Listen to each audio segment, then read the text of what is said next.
भारतीय अवधारणा में हम दंपत्ति को थोड़ी देर समझने का प्रयत्न करें कि दंपत्ति अंतोदगत्वा क्या है। तब मैं शिव तत्व से बात आरंभ करता हूं।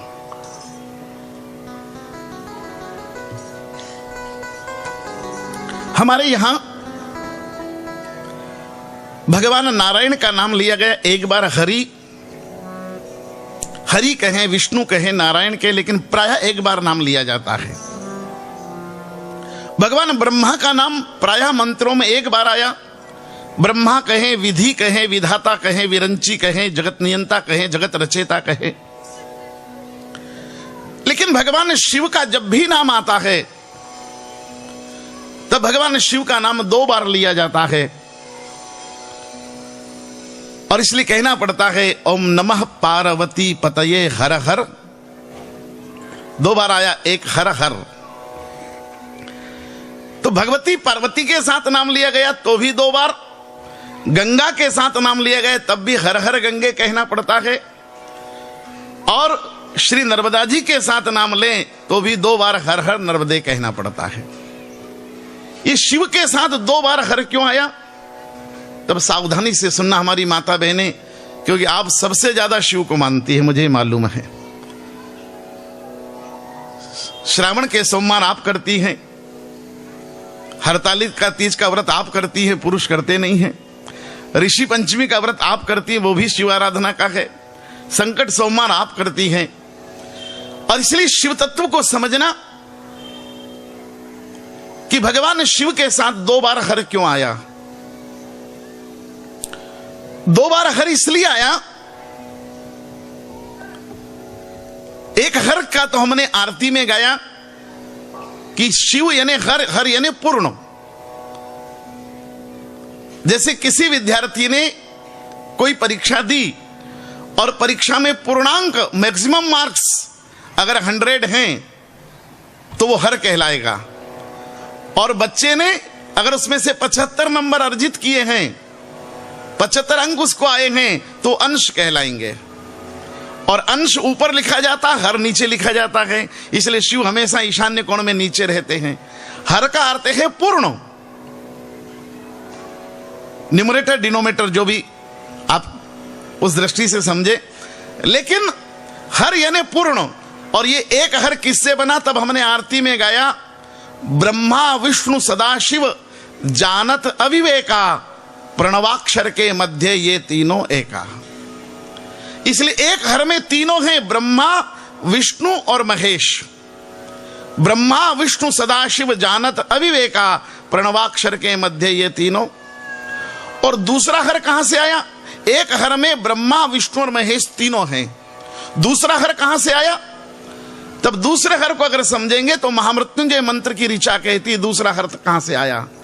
महामृत्युंजय मंत्र कह रहा है ओम त्र्यंबकम जजामहे सुगंधिम पुष्टिवर्धनम उर्वारुकमिव बंधनान मृत्योर्मुक्षीमामृतात्।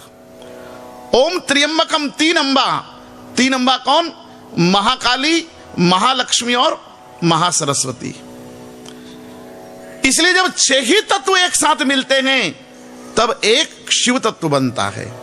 एक ब्रह्मा विष्णु और महेश, उधर महाकाली, महालक्ष्मी और महासरस्वती, ये 6 ही तत्व मिलते हैं तब एक शिव तत्व बनता है। इसलिए जो त्रिपुंड लगाया जाता है उसमें पहली जो लाइन है ऊपर की वो ब्रह्मा की है, दूसरी विष्णु की है और तीसरी शिव की है, और तीनों रेखाओं से उसको जो जोड़ा जाता है वो एक महाकाली, दूसरी महालक्ष्मी और तीसरी महासरस्वती है। ये 6 ही तत्व जब मिलते हैं तब शिव के पहले औरस पुत्र कार्तिकेय 6 मुख के जन्म लेते हैं। वो इन 6 ही तत्वों का प्रतिनिधित्व है। इसलिए शिव पुराण कह रहा है कि जो लिंग है वो पुरुष है और जो जलाधारी है वो प्रकृति है।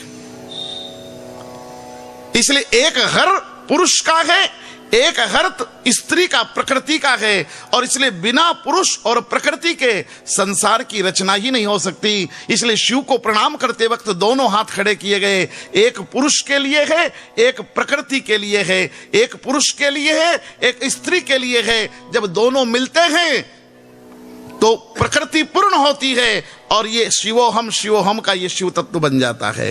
इसलिए एक हाथ पुरुष का, दूसरा प्रकृति का है। इसलिए कर्म कांड में विष्णु की पूजन करते वक्त नहीं कहा जाता सांब विष्णुवे नमः। नारायण की पूजा वक्त करते वक्त नहीं कहा जाएगा ओम सांब नारायणाय नमः। ब्रह्मा की पूजा में नहीं कहा जाएगा सांब ब्रह्माय नमः।